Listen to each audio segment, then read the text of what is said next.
Hey everybody, how you doing? I hope you're well. Just need to straighten out one little matter of error I made here. And give me one moment here and I'll be ready. This is not going to be long, unlike my last vlog, for which I'm delighted you all came and listened to and provided your comments to. This is going to be short, but I'm making it because I saw a man I had the pleasure of meeting for a brief moment, Stephen A. Smith, uh, put out on Twitter this message, and he says that, and it's here in the text. It says that uh, he. And let me go back and cycle this back. All right, so that I get it right. And yeah. So okay, let me stop here. Let me start here. Let me address something. Well, here's the thing. Some of the haters out there about me. I can't have that. Y'all can kiss my ass. Okay, oops. Sorry about that. I can't have that in my language. I can't have that language out there. Okay, first of all, there. I don't. But it is what it is because it's part of the story. All right. Oh boy. Okay. Here is. Let me go back here. He says, "Let me address." You're watching one version of it there. Okay. Let me go back. It turns out I've got two versions up here. Wow. Hold on a second. That's a little weird. All right. That's me here. And then somehow, yeah, that's the other one. All right. All right, sorry, folks. Got off track. Let me go here. All right. Let me address something. Oh, not again. Some of the haters. No. Let me address something. No. Let me address. Nope, don't. Okay. He wants to address something, but I gotta tamp that down for copyright reasons. I don't want that fish coming back at me. All right. So he says, "Let me address something," and then he says, "To all the haters out there who all can kiss his blank." Okay, his blank twice, blank. I would never say it. He goes, "To the people in the industry," he says that, who sat up there and said, "Why is this Stephen A. gone?" He says, "Ladies and gentlemen, we got a few people at ESPN getting paid more than he does." He says they don't have their top ratings or anything. They don't generate more revenue. He says, "How come you all didn't bring those names up?" Okay. And hold on one moment, please. One moment, please. Let me mute myself for 1 second.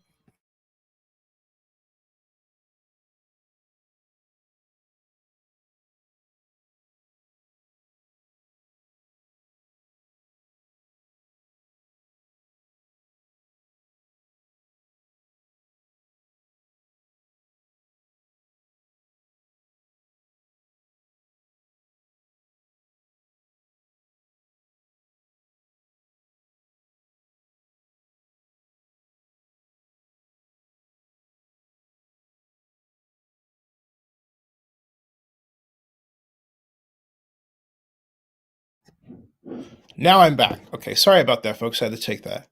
Okay. This is Stephanie says he's talking directly to people in the industry, and he says that whoever up there said that, why is Stephanie gone? Ladies and gentlemen, we got a few people at ESPN getting paid more than me. They don't have the number one show. They don't have the top ratings. They don't generate more revenue. How come y'all didn't bring their names up? And by the way, none of them are black. How come you didn't bring their names up? He says he wonders why. And he says he's talking to those critics in the media, the wannabe media, and everything else. Okay. He says the blogosphere website never went through the parade of being official members of the fourth estate. I'm talking about them. How come you didn't bring that up? But me, who's been number one, who's got the top rated show, who, by the way, is executive producer on that top rated show, my name comes up. And basically he's saying it's because he's black. And he's right. He's absolutely right. But here's where I think he missed the boat. And I don't mean first of all, I want to explain why the thumbnail here has the picture of a guy in it that you were saying, who's this guy? All right. And it's this fellow who actually for whatever reason he did it, decided that, here we go. This Trevor Cody is his name. He says, why you always got to bring up race? Well, folks, that's called gaslighting. All right. That's gaslighting. In other words, he's got to shut him down.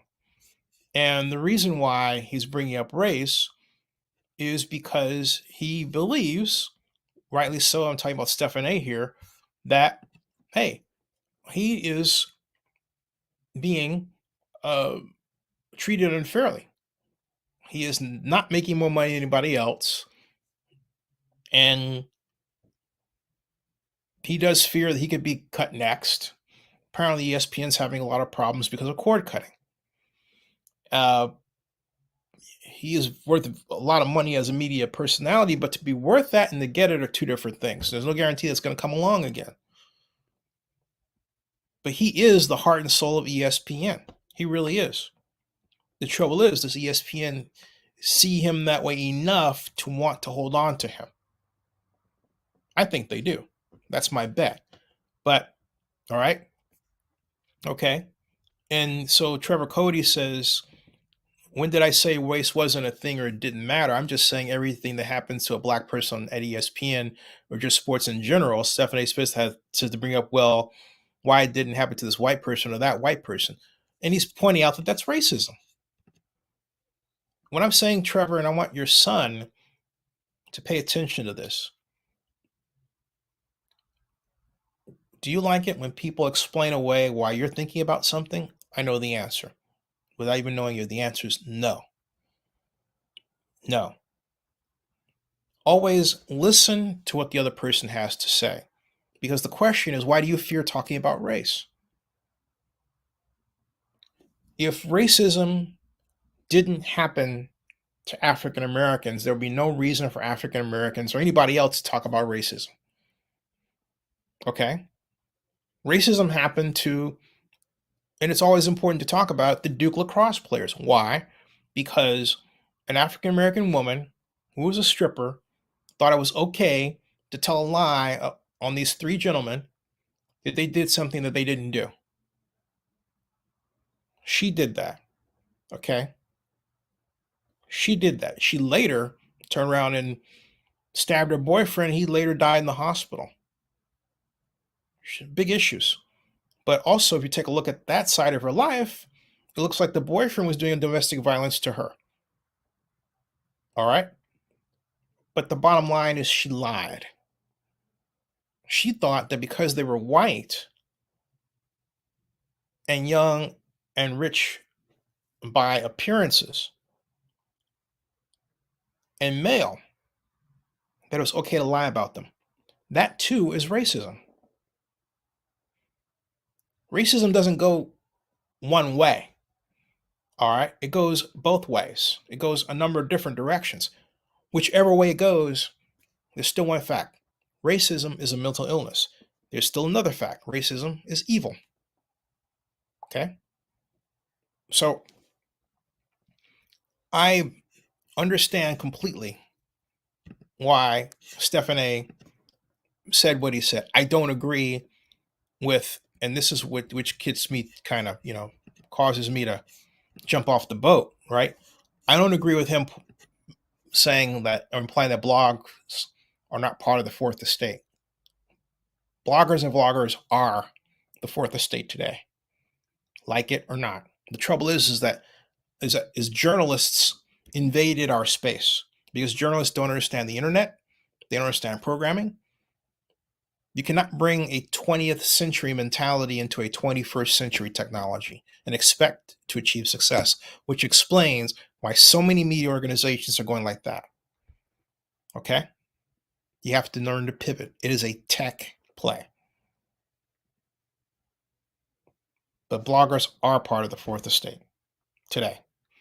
I am one of the first 128 bloggers ever invited to cover a political convention, the Democratic National Convention, historic one in 2008. One of the best times of my life. So I side with Stephen A. to a point, but there's no need to put other people down.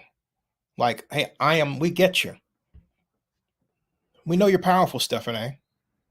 We know you got it. But don't show weakness like that.